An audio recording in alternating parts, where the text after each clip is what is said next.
Hello respected viewers, English knowledge stream channel में आपका एक बार फिर स्वागत है। आज हम आपको कुछ यूनिक जानकारी देने वाले हैं। जैसा कि हम जानते हैं आर्टिकल हम जानते हैं अच्छी तरह से। इसके बारे में मैंने पहले भी वीडियो बना दिया हूं, लेकिन कुछ जानकारी ऐसी है जिसको हम आपको बताना चाहते हैं। आर्टिकल होता है डेफिनिट आर्टिकल,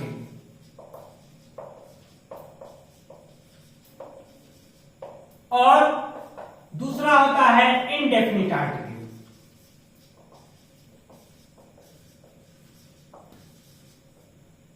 आप अच्छी तरह से जानते हैं डेफिनिट आर्टिकल द होता है और indefinite article A and.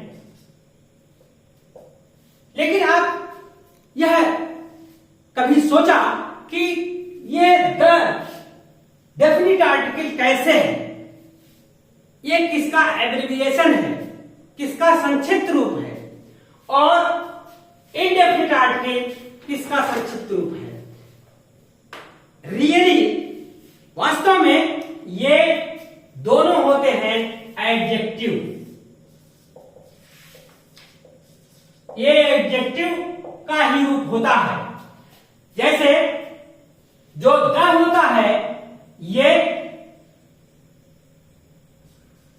The, इसका जो विस्तृत रूप है ये दिस, दैट, दीज और दोज।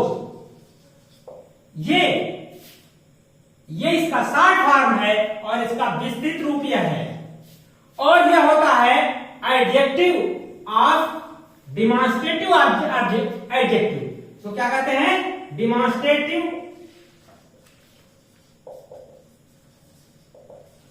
एडजेक्टिव।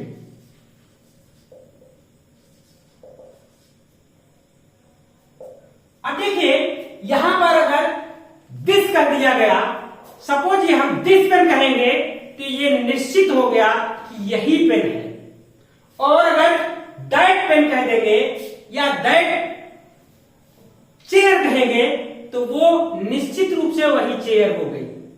तो यह ऑलरेडी डिमॉन्स्ट्रेटिव एडजेक्टिव होता है और द इसका संक्षिप्त रूप है। इसका संक्षिप्त रूप है दिस, दैट, दीज, दोज का संक्षिप्त रूप द है। उसी तरीके से जो ए और एन है,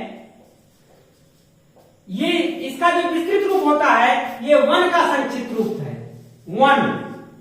वन माने एक, ए माने एक, एन माने एक। तो ये जो होता है वन का ही संक्षिप्त रूप है। और वन जो है हमेशा एडजेक्टिव ऑफ नंबर है। ये एडजेक्टिव ऑफ नंबर है और ये हमेशा 1, 1, 2, 3 ये कभी निश्चित हो नहीं सकते। एक लड़का, दो लड़का, एक कुर्सी, दो कुर्सी, तो ये हमेशा इंडेफिनिट होता है। तो आप यह जानकारी जान लें कि ये जो आर्टिकल होते हैं ये मूलतः ये एडजेक्टिव ही होते हैं। और the, this, that, these, those का ये संक्षिप्त रूप है, एब्रिविएशन है। और उसी तरह से वन का एब्रिविएशन है ए और एन। ऐसी ही तमाम जानकारी के लिए देखते रहिए English knowledge stream channel. Thank you for watching this video.